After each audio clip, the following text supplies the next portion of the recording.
Herzlich willkommen, liebe Zuschauerinnen und Zuschauer in unserem Format Naturmedizin. Ich hatte kürzlich die Freude und große Ehre, einen renommierten Wissenschaftler bei uns zu haben, der auch Leiter ist der Akademie für Forschung und Wissenschaft an der Universität in Rostock. Er ist Doktor der Informatik und Doktor Med, also der Medizin, und er ist heute nochmals da, um ganz wichtige Themen mit mir durchzugehen. Ganz herzlich willkommen, lieber Dr. Jordan Petrov. Ja, schön, dass du da bist. Herzlichen Dank. Wir hatten kürzlich eine Sendung über 5G gemacht und sind dann so rüber geswitcht in ein Lösungssystem rein, was mit Magnetismus zu tun hat. Und insbesondere darin war es so spannend, wie du es erklärt hattest, dass dieses Magnetfeld dafür sorgt, dass ich eine erhöhte Sauerstoffversorgung im Körper habe. So, und genau dieses Thema, Sauerstoff im Blut, höre ich eigentlich unglaublich selten hier von meinen Experten. Und darüber möchte ich nochmals mit dir reden. Ist das in der Medizin bekannt, dass ein Sauerstoffmangel im Blut hin eigentlich zu Schwächetendenzen führt, Reduktion von ATP-Produktion, Krankheit? Also ich muss sagen, dass das Problem Sauerstoff ist sehr gut in der Medizin bekannt. Es ist nicht so, dass die Mediziner nicht wissen, was Sauerstoff bedeutet. Die wissen ganz genau, dass Sauerstoff eine Produktion von Energie ankurbelt. Ja? Und diese Energie sitzt in den Mitochondrien in jeder Zelle. Die Produktion der Energie sitzt in den Mitochondrien. Ja, Sauerstoff, Wasserstoff, zack. Genau. Also Sauerstoff, Wasserstoff, zack, ist das nicht so ganz einfach. Aber im Körper passiert das Gleiche, dass die Nahrungsbestandteile letztendlich verbrannt werden, wie sie draußen an der Luft verbrennen würden. Nur das Ganze passiert auf der Grundlage von enzymatischen Übertragungen. Aber letztendlich ist das Gleiche. Aus Zucker wird nichts anderes als Energie und CO2 und Wasser. Also Energie, CO2 und Wasser. Deswegen ist Zucker eigentlich ziemlich sauberes Produkt. Also wenn es zu viel Zucker ist, gibt es Nebenwirkungen. Aber vom Grund auf ist das so, wenn ich Eiweiß verbrenne, dann entsteht als Nebenprodukt schädlich Harnsäure. Und die Harnsäure macht das Gewebe sauer, Säure eben. Wenn ich Fett verbrenne, ist alles prima. Fett führt dazu, dass die Verbrennung doppelte Menge an Energie also bereitstellt. Das ist gut. Aber beim Fett haben wir ein großes Problem. Der Rest bei der Fettverbrennung ist ein Ketonkörper. Der Ketonkörper ist vom Prinzip sauer und diese Säure ist eigentlich das ganze Problem der Fettverbrennung, weil ein Diabetiker fängt mit einer Übersäuerung des Körpers und der endet mit einer Übersäuerung. Er endet in einem diabetischen Koma und dann in einem diabetischen Tod. Und die diabetische Koma heißt eben also eine Azidose. Das ist ein Säuretod. Und das ist das, was bei vielen Ernährungsberatern gar nicht zur Diskussion steht. Also wenn ich Fett verbrenne, ist das zwar gesund, nur in dem Falle, wenn ich die Säurereste abfangen kann. Deswegen ist das Sauerstoff immer in Verbindung mit einer Durchblutung. Wenn Sie wenig Durchblutung haben, aber das Blut, wo sie dahin kommt, also gesättigt ist, dann sagt man, aha, die Sättigung ist gut, aber wenn die Durchblutung wenig ist, nutzt das auch wenig. Und in dieser Hinsicht sind wir also, sagen wir, ich erzähle Ihnen kurz, was für ein Arzt ich bin. Ja, ich bin ein Arzt, der felsenfest überzeugt ist, dass die Zukunft der Medizin die Wissenschaft ist. Also irgendwie unterscheide ich mich vielleicht ein bisschen von den Naturheilmediziner, die sich Naturheilmediziner nennen. Ich sage, die Wissenschaft ist die Zukunft der Medizin, aber bei mir in der Praxis auf dem Schild steht natürlich gesund. Das ist mein Leitfaden. Und das bedeutet, dass bei mir Naturmethoden zur Anwendung kommen, die wissenschaftlich begründet sind. Ja. Und damit arbeite ich muss sagen, ich bin sehr erfolgreich. Das klingt wie Eigenlob, das ist nicht gut. Aber ja, man kommt ja nicht in diese Stellung rein, wie es du jetzt da gelebt hast. Es tut mir leid, dass ich das sagen muss, aber die Tatsache ist so, zu mir kommen Patienten aus ganz Deutschland. Und wenn sie kommen, machen die eine Behandlung von 3 Tagen. Und in diesen 3 Tagen muss ich die Patienten so versorgen, dass sie für die nächsten Jahre, wenn du so willst, einen Kick bekommen, die nächsten Jahre zu überstehen, bis sie wieder auf die Idee kommen, zu mir nach Rostock zu kommen. Und dazu habe ich eben einige besondere Verfahren. Und das besondere Verfahren hat aber die besondere Verfahren haben einen Nenner, und das heißt mehr Blut. Das heißt bessere Durchblutung. Das heißt sauberes Blut. Das heißt wieder bessere Durchblutung mit einem qualitativ besseren Blut. Ja? Und wie kriege ich das zustande? Also die Patienten kommen zu mir und ich habe herausgefunden, dieser Kick bekommen sie mit einer ganz besonderen Behandlung, die nur bei mir zu finden ist. Das ist eine Leberbehandlung. Wenn ich also die Patienten behandle ich ihre Leber und damit beeinflusse ich nicht nur die Durchblutung, sondern die Qualität des Blutes. Also die Maschine, die das Blut reinigt, wird zuerst wieder in Service gemacht, oder? Also genauso so ein Reset, so ungefähr. Es ist unvorstellbar, was da zum Vorschein kommt. Ja, du hast mir Fotos gezeigt, das war ja furchtbar. Ich veranlasse die Leber dazu, einen Stuhlgang zu machen, wenn du so willst. Ja. Sie presst aus, was in sie vorhanden ist. Ja. Und das Besondere ist, dass nach 3 Tagen blasse Menschen schon rosa Bäckchen bekommen. Kannst du mir da in 1 Minute sagen, wie du diese Leber wieder reinigst? Wie machst du das? Die Sache ist die, wenn du dir mal anguckst, meine Bilder, ja, das kann man nicht dem Patient selbst überlassen. Ich kann das nicht sagen. Wenn er das macht, er braucht unbedingt eine ärztliche Begleitung. Das ist jetzt alles aus dieser Leber rausgekommen, oder wie hast du das geraut? Das sind ja Riesendinger. Also ich verwende hauptsächlich Lebensmittel und Heilkräuter, die bekannt dafür sind, und veranlasse die Leber mit sozusagen choleretischen Substanzen, sich zu entleeren. Das ist das Geheimnis. Aber dieser ganze Dreck ist jetzt von der Leber ausgekommen, das, was wir jetzt am Foto gesehen haben? Wir haben das so entwickelt.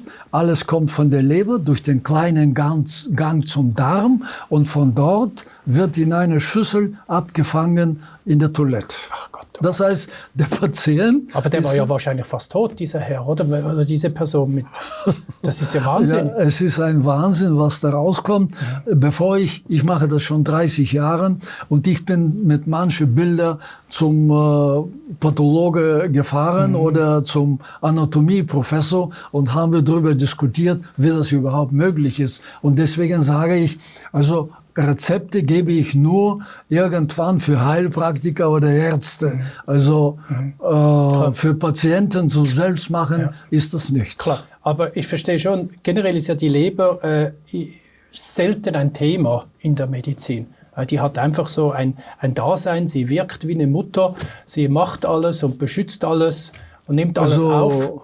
Und die Leber ist eigentlich genauso wie viele andere Organe auch, aber die ist besonders wichtig und deswegen habe ich mich auf die Leber konzentriert.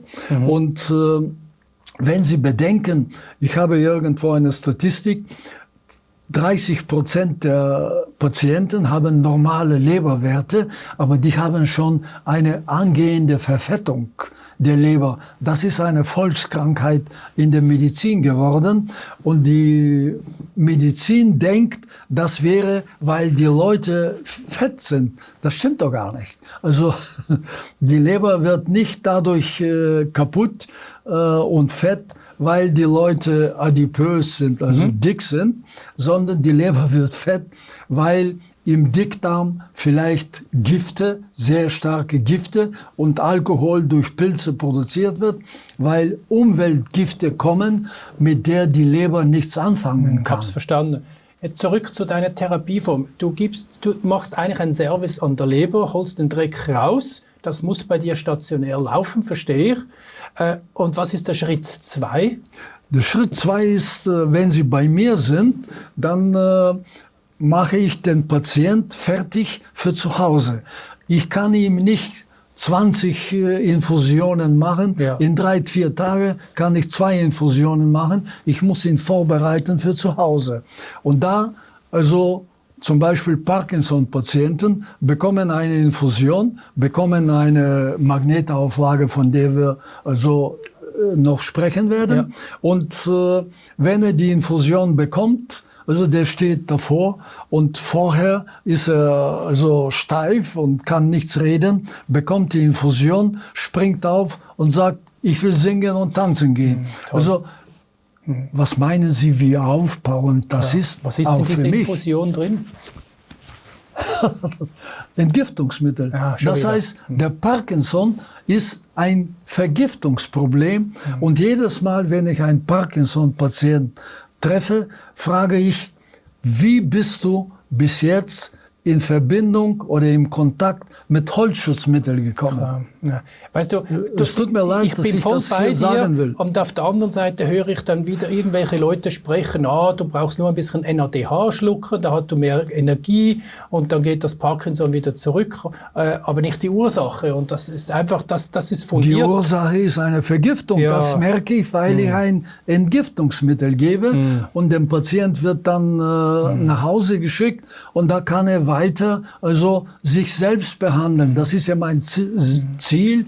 Der Patient muss sich selbst behandeln, aber ich habe auch für Leute, die nicht zu mir kommen, auch eine Variante. Erstens, die bekommen eine Beratung, was sie essen sollen, wie sie sich verhalten sollen, wie sie gegen irgendwelche Ehersmog-Geschichten also schützen sollen und dann, wie sie also zu mehr Sauerstoff kommen und zu sauberes Blut. Und das sind wieder die kleinsten Magnetfelder, die als eine feste Säule in meiner Behandlung sind. Da möchte ich kurz noch ein paar Bilder einblenden und zeigen. Das ist ein Universitätslabor und ich habe bei diesem Labor vorgesprochen und wir haben dort Untersuchungen gemacht. Ja. Die Untersuchung läuft so, dass ich in einem Doppelblindversuch also die Hände drauf lege und irgendwo ist eine Attrappe und irgendwo ist eine echte Folie, kleine Felder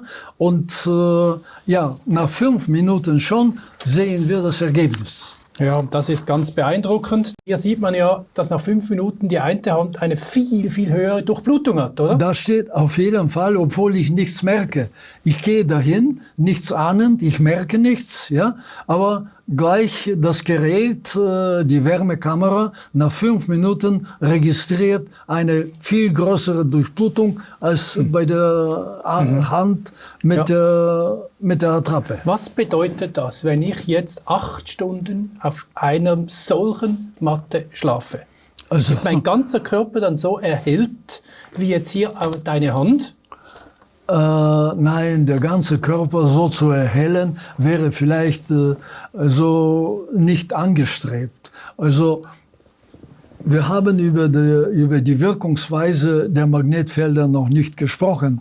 Also die polymorphe Magnetfelder, sprich kleine Felder, sind passiv. Und die reagieren nur auf Bewegung. Das heißt, nur was die Magnetfelder schneidet, wird ein Impuls drüber bekommen. Und wenn ich mit einem Blutstrom da schneide und ich habe vorher geschrieben, ich heile dich, wird das 1:1 übertragen im Blut.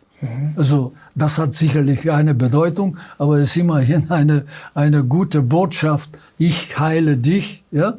Und dann entstehen im Blut solche elektrische Ströme, die mit dem EKG vergleichbar sind. Ich habe Untersuchungen gemacht, wo ich dann einen Blutstrom simuliert habe und dann extra mit solchen Feldern behandelt habe. Also der Blutstrom wird darauf reagieren. Darauf reagiert der Lymphstrom. Das heißt, Sie müssen das so verstehen. Sie haben vor kurzem, glaube ich, über dicke Beine gesprochen. Ja? In Ihrer Sendung. Habe ich einmal zufällig gesehen. Also, und Entschuldigung, das Problem der dicken Beine ist sehr komplex. Also das stimme ich dazu, weil das spielen die Beine selbst eine Rolle, das Herz, dann das Lymphsystem, die Nieren und also auch die Leber spielt eine Rolle.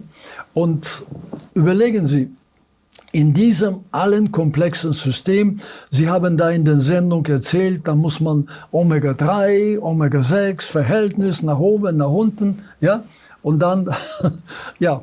Aber Sie haben auch viel einfachen Weg. Sie nehmen einfach einen Streifen kleinste Felder, stecken sie links und rechts im Strumpf am Abend und über Nacht ist Ihr Bein auf einmal schlank. Ich habe hier noch ein Foto. Ist das jetzt hier zum Beispiel gemacht? Hier haben wir das ist so ein Fall, wo wir auf der einen Seite doch ein Bein haben, das noch anders aussieht als das andere. Und dort habt ihr jetzt diese Felder also das disponiert. Bein links war viel voluminöser und war mit viel mehr Effloreszenzen, sagen wir dazu, diese Wundmale. Also die Patientin hat eine Leberbehandlung bei mir erfahren und wird jetzt in einige Wochen, ein anderes Beispiel, viele reden über hohes Cholesterin. Wenn das hohe Cholesterin hoch ist, weil der Stoffwechsel nicht in Ordnung ist, das wäre die eine Linie. Aber wenn ich die Leber behandelt habe, nach 3 Tagen normalisiert sich das Cholesterin, da sage ich, das war einfach eine Verstopfung der Leber und die Leber aus sich nicht heraus. Sie weiß nicht, wie sie das loswerden kann. Wäre das jetzt eine wichtige Botschaft für die Zuschauerinnen und Zuschauer? Jeder, der hohe Cholesterinwerte hatte, sollte sich einmal überlegen, eine Leberentgiftung zu machen. Also ich werde da überfordert. Ich würde nur sagen, ich kann nicht alle behandeln. Ich würde nur sagen... Man kann ja zu seinem eigenen Arzt gehen und sagen, ich möchte gerne eine Leberentgiftung. Das kann er Ihnen nicht machen. Also das ist eine einmalige Therapie bei mir, nicht nur in ganz Deutschland, sondern weltweit. Aber Fakt ist es, das hohe Cholesterin ist auf eine hoffnungslose Verrammelung der Leberwege zurückzuführen. Das ist meine Erfahrung. Ich möchte noch zurück zu diesem Bild. Ja, bitte. Hier sehen wir tatsächlich, also wir haben Magnetfelder auf diesen Stück draufgetan, wo ein Problem war. Und die erhöhte Sauerstoffversorgung an diesen Punkten hat zur Heilung geführt. Also die erhöhte Sauerstoffversorgung und die höhere Durchblutung.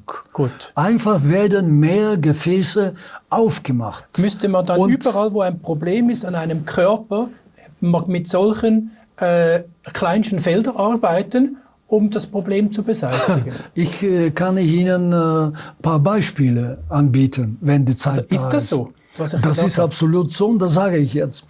Ich habe selbst, jetzt vor einer Zeit, beim Treppen runtergehen, habe ich einen starken Schmerz im Knöchel gespürt.